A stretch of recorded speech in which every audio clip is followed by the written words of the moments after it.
ஒரு பிரமாதமான ஒரு ஸ்பீச் கொடுத்த பிறகு நான் பேசுறது எந்த அளவுக்கு எடுபடும் எனக்கே தெரியல.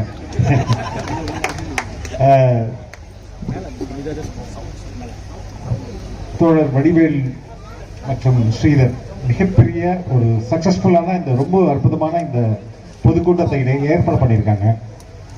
நான் பல கூட்டங்களுக்கு போயிருக்கேன், தவைக்காவுடைய கூட்டங்கள் பலவற்றுக்கு போயிருக்கேன். ஆனா ஒவ்வொரு கூட்டமும் ஒவ்வொரு செய்தியை எனக்கு சொல்லுது. ஆனா இங்க வந்தவர்கள் எல்லாருமே அதிக அளவுல பெண்களா இருக்கிறீங்க. ஆனா எல்லாரும் கட்சித்துண்டு போட்டிருக்கீங்க. இதுதான் ரொம்ப முக்கியம். ரொம்ப ஆச்சரியமா இருக்கு. எல்லாருமே இங்க நீங்க வந்தவர்கள் எல்லாம் காசு கொடுத்து உங்களை யாரும் கூட்டிட்டு வரல. நீங்க பார்ட்டிசிபேட் பண்றீங்க, இதுல பங்கெடுத்துக்கிறீங்க, அனலிச்சு பேசுறதுக்கெல்லாம் நீங்க பதில் சொல்றீங்க. இது மாதிரியான கிரௌடு தான் மற்ற கட்சிக்கு கிடைக்காது.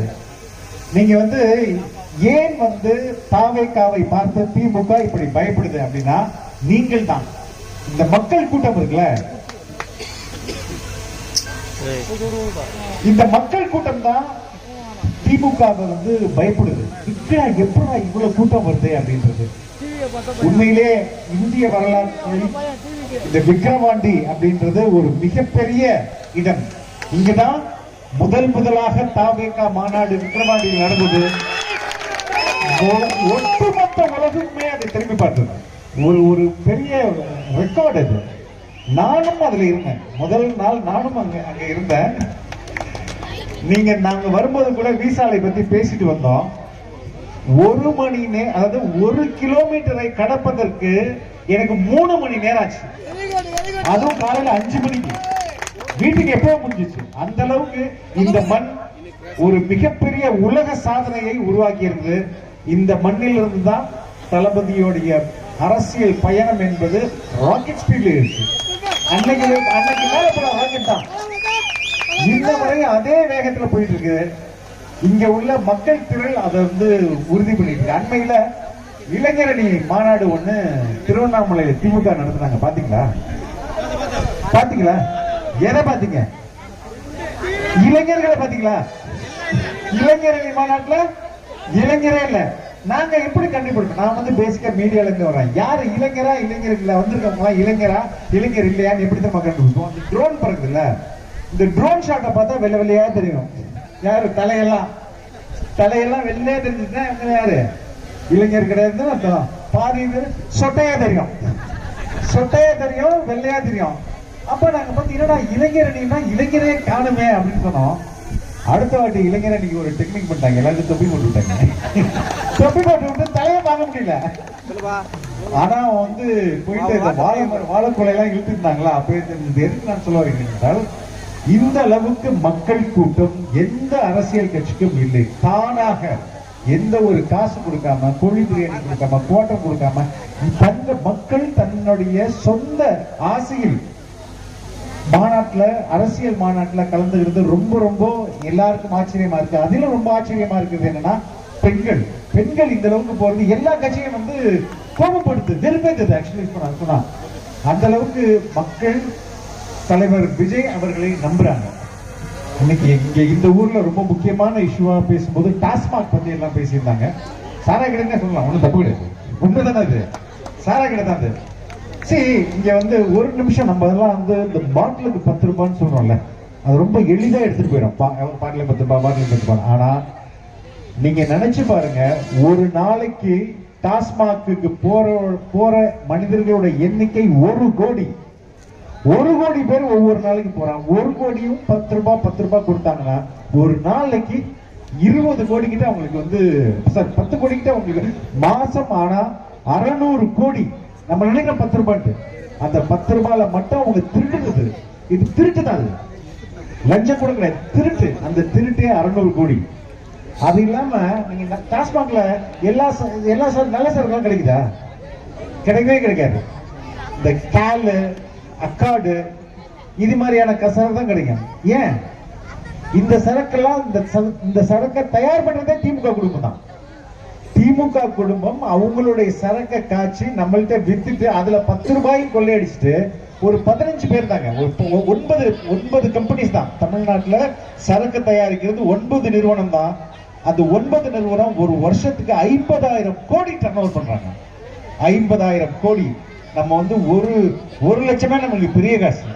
இந்த திருட்டு திமுக குடும்பம், முதல்வருடைய குடும்பம் ஒரு ஒரு ஒரு ஒரு வருஷத்துக்கு 1 லட்சம் கோடி திருடுறாங்க, நம்மளுடைய காசை திருடுறாங்க. அதனாலதான் நம்ம தலைவர் தளபதி சொன்னாரு 30% கமிஷன். 1 லட்சம் கோடி நம்மளுடைய காசு திருடப்படுது. இந்த அரசியல் கட்சிகள் ஒரு பக்கமா இயங்கிட்டு இருக்கு, நம்மளுடைய வாழ்க்கை ஒரு பக்கமா இயங்கிட்டு இருக்கு. ரெண்டுக்கும் ஏதாவது இணைப்பு இருக்கா? என் வாழ்க்கை ஏதாவது மாறுதா? இந்த அரசியல் கட்சி வந்த பிறகு, ஆட்சி வந்த பிறகு என் வாழ்க்கை ஏதாவது மாறுதான்னா மாறவே மாறாது. ஆனா ஒண்ணு மட்டும் என்னால் உறுதியாக சொல்ல முடியும், தாவேகா ஆட்சி வரும்போது உங்களுடைய ஒவ்வொருடைய வாழ்க்கையும் மாறும். டெஃபினட்டா எனக்கு நல்லா தெரியும், கிராம பொருளாதாரத்துக்கு அதிக முக்கியத்துவம் கொடுத்து தாவேகா வந்து வேலை செய்யும். ஒவ்வொரு குடும்பமும் இந்த ஃப்ரீயா பணம் கொடுக்கிறது அதை விட்டுதல்ங்க, அதையும் தாண்டி உங்க கையில எப்போதும் காசு இருக்கிற மாதிரியான பல்வேறு திட்டங்களை உருவாக்கி தருவாங்க. ஒண்ணு இல்ல, நான் வந்து இன்னும் கொஞ்ச நாள் தேர்தல் அறிக்கை வந்துடும். தேர்தல் அறிக்கை வந்து நீங்க வந்து அது உங்களுக்கு உண்மையான மகிழ்ச்சியை ஏற்படுத்துற ஒரு தேர்தல் அறிக்கையா இருக்கும். ஏன்னா நம்மளுடைய வாழ்க்கை மேம்படும், உண்மையாக மேம்படும், சத்தியமாக மேம்படும். அந்த அளவுக்கு அந்த திட்டங்களுக்கு சும்மா வாய் வார்த்தையா மக்கள் மீது அக்கறை இல்லாம, இப்ப 30 வருஷம் ஒரு கட்சி 50, அதிமுக 50 வருஷம்ன்றாங்க, திமுக 70 வருஷம்ன்றாங்க. இந்த அனுபவத்தை எல்லாம் எதுக்கு பயன்படுத்துறாங்க? எப்படி கொள்ளையடிக்கிறதுன்றதா உங்களுக்கு அந்த அனுபவம். மக்களுக்கு எது நல்லது செய்யறதுன்றது எந்த அவங்களுக்கு அக்கறையும் இல்லை, ஆசையும் இல்லை. எந்த திட்டத்தை கொண்டு வந்தா எப்படி கொள்ளையடிக்கலாம், எவ்வளவு கொள்ளையடிக்கலாம், இது மட்டுமே ஒரு மனுஷன் வந்து திருடுறதை மட்டுமே 24 நேரம் சிந்திச்சுட்டு இருக்க முடியுமா? இப்ப அவங்களுக்கு வந்திருக்க புதிய தலைவலி தான் நம்ம தலைவர் விஜய். எப்ப பார்த்தாலும் தாவேகா என்ன பண்ணுது, தாவேகா எங்க போகுது, தாவேகா எப்படி மீட்டிங் போகுது. அண்மையில கூட பாத்தீங்கன்னா என்டிஏக்கு கூட்டணி போறாங்க, பாஜக கூட்டணி உறுதி ஆயிடுச்சு அப்படிலாம் வந்து டிவில உருட்டிட்டு இருந்தாங்க, பாத்தீங்களா இல்லையா? என்னடா திடீர்னு இது ஏன் உருட்டுறாங்க, ஏதாவது யோசிக்கல? ஒண்ணு இல்ல, அண்மையில ஒரு 10 நாளைக்கு முன்னாடி திமுக அவங்க வந்து அவங்க கட்சிக்குள்ளே ஒரு சர்வே நடத்தினாங்க. சர்வே நடத்தி முடிச்சு பார்த்தா அவங்க எல்லாம் வைத்தறிச்சல் தாங்க முடியல, தகவலுக்கு பல இடங்கள்ல அமோகமா வெற்றி பெறுதுன்னு ஆய்வு சொல்லுது. இப்ப என்னடா பண்றது, தாவேகா இவ்வளவு வின்னிங்ல போயிட்டு இருக்கேன்றதுனால குறைந்தபட்சம் இந்த சிறுபான்மை ஓட்டலாச்சும் தடுத்து விடலாம் அப்படின்றதுனால என்டிஏ கூட்டணி யாராவது எங்கேயாவது ஒரு தகவல், உண்மையான தகவல் வச்சு பேசுறாங்களா? பொய் பொய் பொய் பொய். இந்த மீடியாவை திறந்தாலே பொய். ஆனா மீடியாக்காரன் ஃபுல்லா தலைவருடைய நியூஸ் இல்லாம எந்த நியூஸும் இருக்காது. அதாவதுங்க, வெறும் வீட்டுல ஒரு கேட்டுங்க, தலைவர் வீட்டுக்கு முன்னாடி ஒரு கேட்டு, அந்த வீட்டு ஒண்ணும் இல்ல, அந்த கேட்டு திறக்கணும், அவ்வளவுதான். அது திறக்குதா அப்படின்னு பார்த்து ஒரு 40,000 பேர் பார்த்துக்கலாம், எப்படா கதவு திறக்கும், புரியுதுங்களா? அந்த அளவுக்கு இங்க எல்லாம் மக்களுடைய விருப்பத்தை காட்டுது. நம்ம தலைவர் மீது மக்கள் கொண்டுள்ள அபாரமான அன்பும் நம்பிக்கையும் இதை காட்டுது. இன்னும் சில நாட்கள் தான் மீண்டும் இந்த மண், விக்கிரவாண்டி மண் ஒரு மிகப்பெரிய அரசியல் மாற்றத்தை உருவாக்கும். அந்த அரசியல் நம்ம சண்டை போடுறது யார் கூட சண்டை போடுறோம்? தீய சக்தி கூட சண்டை போடுறோம். டிஎம்கே என்பது ஒரு தீய சக்தி, அவ்வளவுதான். திமுக என்ற தீய சக்தியுடன் நம்ம சண்டை போடுறோம்.